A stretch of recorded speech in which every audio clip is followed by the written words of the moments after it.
In the warfare that is raging for the truth and for the right, when the he was just a typical farm boy. He had two things in mind, a farm and a family. hours of the night, guide these people brave and true. May you then depend on you. May the Lord depend on you. Loyalty is but his due. Say your spirit brave and true, that he may depend on you. Mennonite widow Catherine Moyer Kratz was 83 years old when her youngest grandchild, Clayton Kratz, was born in 1896. The farmhouse of her son William still stands in New Britain Township, Bucks County, Pennsylvania. William had no children in his first marriage, but his second wife, Eliza Huntsberger, bore him 6, starting with Ida and ending with Clayton. Their New Britain farm was a healthy environment for an unspoiled childhood, and education in the local one-room schoolhouses was just as down to earth. But when Clayton was 7, his elderly father retired and moved off the farm. In the village, the Mennonite families gathered to have their grain ground or do their shopping in Bishop's or Shadinger's store. Pennsylvania village life was neighborly, decent, and moral. It didn't hold up an ideal of bright lights or a fast pace.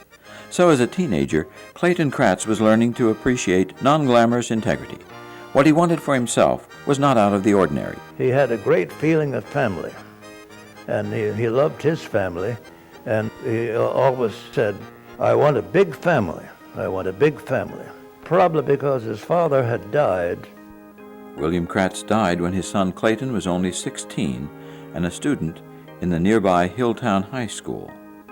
His classroom drawings from these years show an interest in nature, in farm topics and methods, and in public speaking. A New Testament came to him as a gift from his Sunday school teacher in the Blooming Glen Mennonite congregation, where at the age of 17 he was baptized into the church of his ancestors a month or 2 before graduation from high school. Since there were no girls in the class of 1914, it was called the bachelor class, and Clayton, with the highest grades, was the valedictorian. His commencement speech was entitled Courage and Endurance. A year later, he took a short course at Westchester State Teachers College and got to know Clarence Fulmer, also of Blooming Glen. Clayton was a bit younger than I was.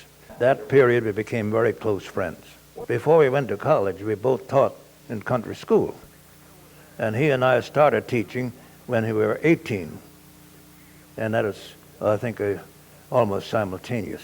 The school itself was called Blue School. I had him as a teacher 2 years. He was kind, he was thoughtful, very conscientious. He was very concerned about every one of his pupils, careful in his dress, his appearance, a man that you could tell at a glance that he was just genuine from A to Z. But he was very, very strict in having the pupils follow his directions. Clayton was working on the blackboard, and I guess he heard that this fellow was doing something that he wasn't supposed to. So he turned around real fast and caught him in the act. So Clayton asked him to come up to his desk. He just stayed sitting, just defiant. And Clayton got him by the back of the neck and yanked him out, and he had such a tight hold on it that it ripped the desk out of the floor. Well, he got a licking. That was the only licking that I've ever remember him giving to any student. Clayton and his friend Clarence Fulmer were among the few local Mennonite youth to go on to a Mennonite college. Their Sunday school teacher, William Moyer, sent a letter to the president of Goshen College, Indiana, in September 1917. Brother Kratz, he wrote, is a nice, quiet, humble, good-behaving young Christian man. Lots of our people in Bucks and Montgomery County aren't interested in the college as they ought to be. I hope he will make a success and stay Christ-like, and that more of my class will take a course in your college. It will depend a great deal on how Brother Kratz will return at the end of his term. He wanted to know all about animals and farms and soil. And that's why in college he took the agricultural course. Goshen had a farm. Either to own a successful farm or to be the manager of one was Clayton Kratz's youthful dream. For 6 generations, his ancestors had been working the soil of eastern Pennsylvania, and before that, there had been generations of farmers in Germany and Switzerland. Farming was in his bones. But in the year he went to Goshen, the American young man heard another call.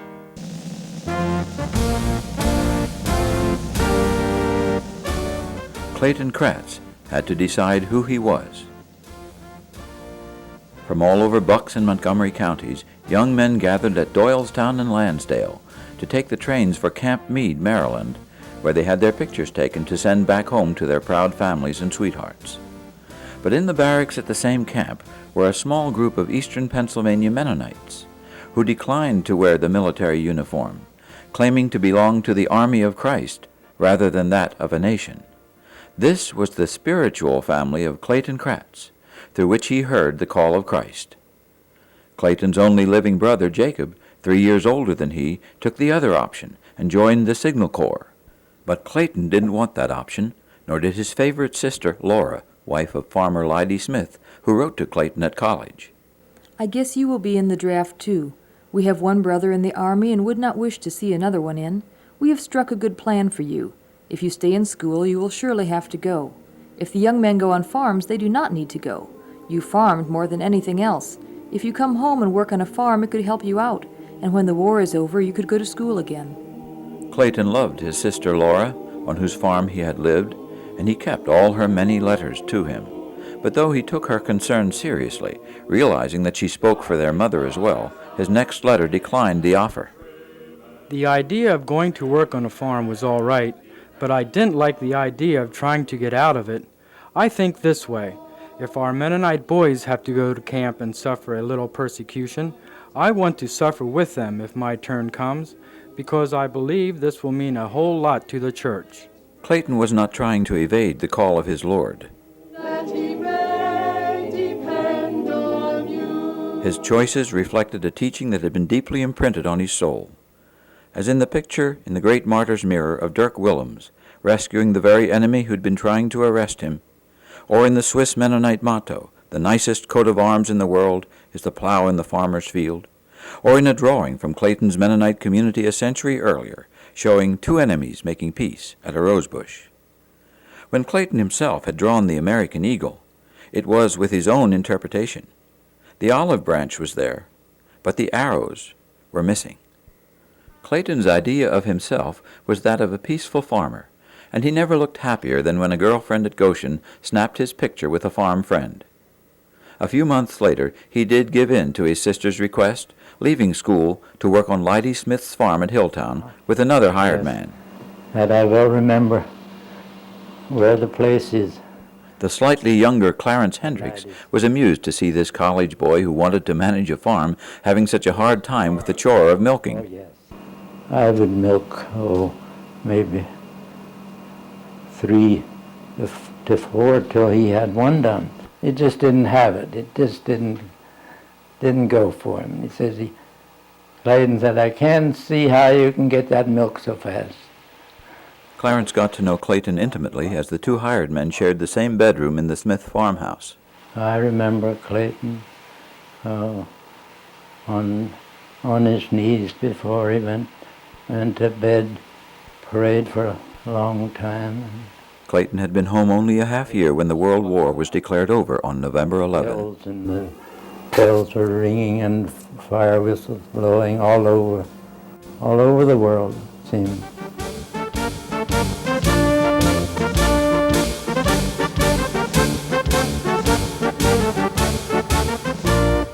If the armistice meant that Clayton's brother Jake could come home, for him it meant the chance to get back to Goshen for his junior year.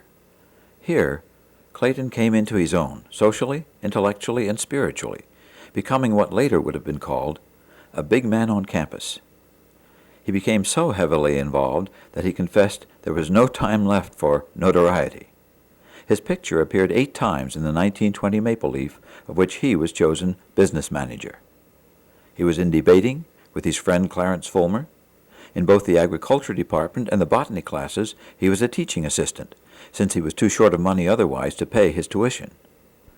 The increasing respect of the student body for him was shown when he was elected president, not only of the campus YMCA, but of the Christian Workers Band. And even beyond that, he took the opportunity to volunteer for a term of service to be ready to go abroad if called by the church. In the Goshen student body, there were a number of people who did that they would give 2 years of their life if called upon for some service. And he was one of that group, and that influenced him a great deal.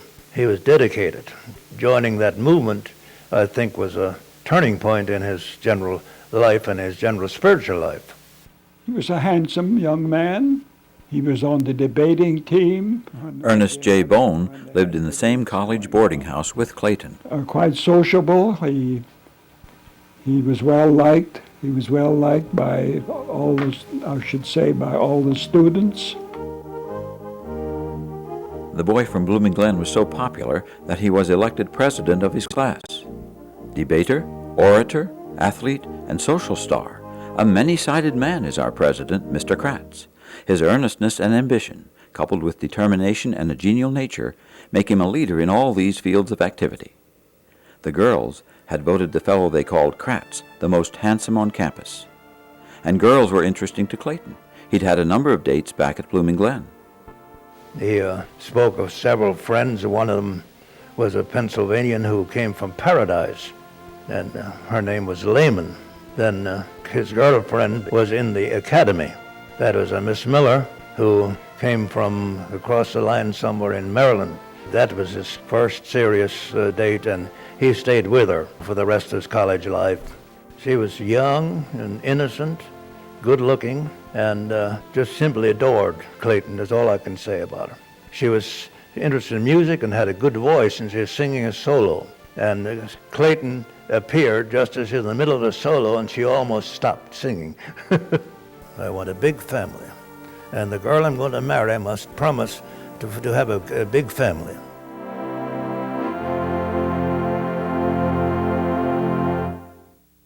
But as happy as Clayton was in 1920, other members of his family of faith in Russia were miserable.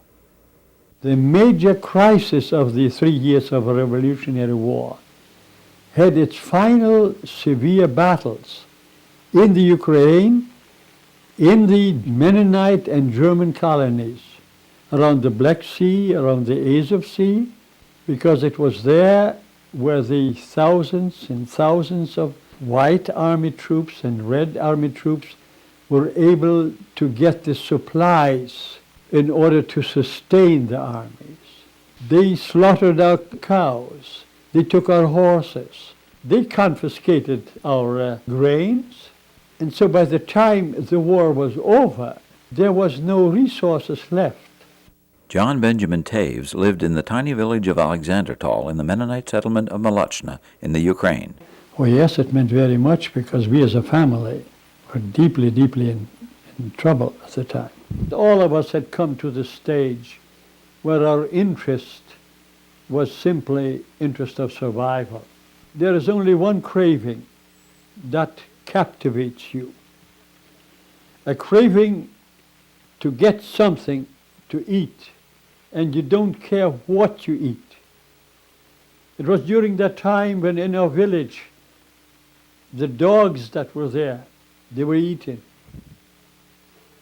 The cats that were there were eaten.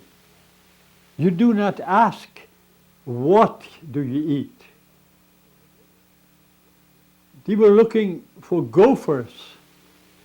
If they only could catch a gopher, it would be eaten. Anything that we could get, we would eat. During that dreadful Russian summer of 1920, Clayton Kratz took a refreshing break from his work in the Studebaker factory at South Bend, Indiana, for a student conference at a church camp. It was probably the happiest summer of his life, engaged to Edie, and with his roommate Dave Miller, part of a happy circle of friends. His plans were all made for a great senior year as president of his class. If he read his church paper, the Gospel Herald, he would hardly have applied what he read there to his own career. But after desperate appeals from Russia, American Mennonites were joining to send relief. Of the 3 workers needed at once, one would naturally be Ori O. Miller, a Goshen alumnus who'd already been overseas twice. The second was another Goshen graduate, Arthur Slagle of Illinois. But who would be the third? Whose name would fill in that blank? Goshen professor Harold Bender said to Ori Miller, "Ask Clayton Kratz." He had no respect for Harold Bender. He was too much a manager to take things over, and said too much pushing. Whether or not Clayton liked Professor Bender's manners was secondary to the call of the church. But why had God's lightning picked him out of the playful circle of his friends? Why were telegrams coming to South Bend from Scottdale, Pennsylvania, to Clayton Kratz of all people, not even finished with college?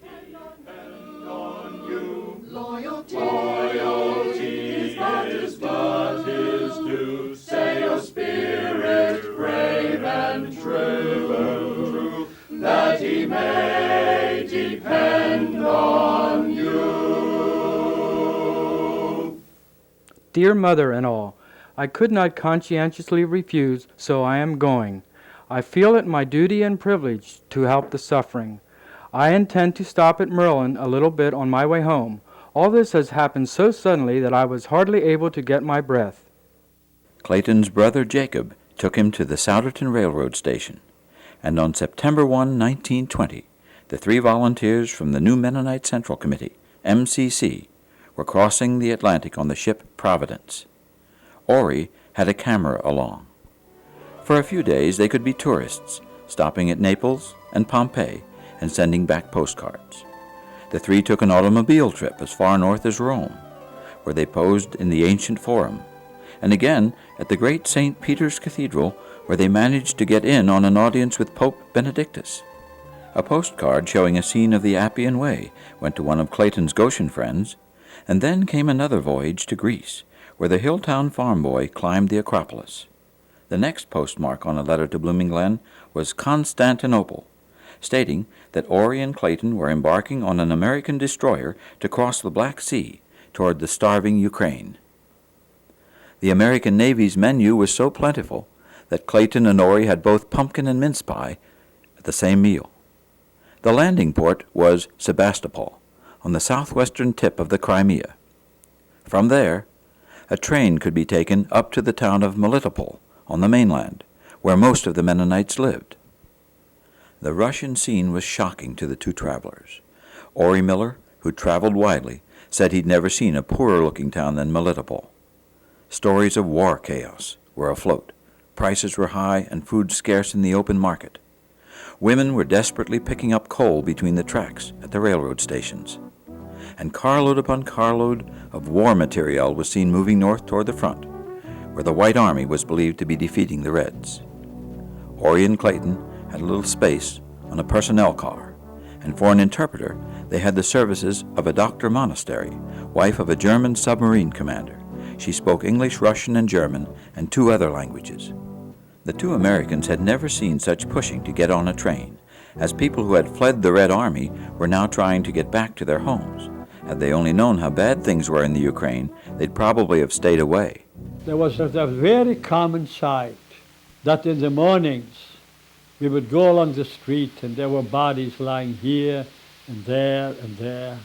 As a young man, I have been part and parcel of picking up these bodies, putting them onto the horse and wagons in order to haul them away. My younger brother, 8 years younger, had already the symptoms of swelling. He had a large tummy, all swollen. His feet were just skin and bones. It was only a matter of maybe weeks and he would have died.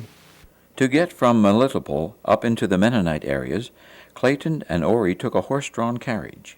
Their destination was Halbstadt, chief town of a large cluster of Mennonite villages on the Moluchna River. There was no train to Halbstadt, but the town itself impressed them with its fine homes and institutions. They found the Mennonite church impressively large, as Pastor Abraham Clausen showed them around and took them to his home overnight. There was still some food in this area, and Clayton watched a local couple slaughtering a pig. Just then, young J.B. Taves was working his way across the Moluchna settlement to see these Americans. It was with great difficulty that we came to Alexander Crone, because we were very weak. We would try to go to the stream. If we could, we would fish and try whether we could find a fish, or we would catch a frog, and we would get a frog and we would eat that. It was simply devouring anything that is edible. What a journey it was. And there we found the first Americans that had come, had been sent, that brought the food. And there were some young men who were Ori Miller and was Clayton Kratz. There I sat as a boy, 14, 15 years, and there were the Americans that had come to bring us life. Dear sister and family, I'm making a hurried investigation of conditions. If any clothing are collected at church, send along my 2 overcoats from my trunk. These Mennonite people have been wealthy. One family that owned many horses has only 2 left, and they will be taking us 50 miles north to look into conditions among the non-Mennonite Russians. Dear Fulmer and Goshen friends, the people here tell us stories of murder and rape and robbery.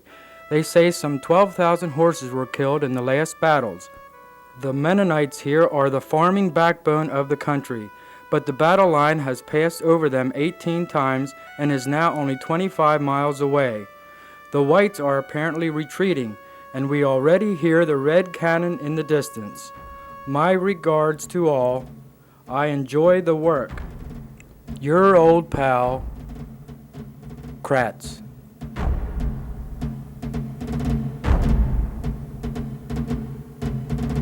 Though the Reds were closing in, Clayton wanted to stay in Halberstadt with the Mennonites he'd come to help.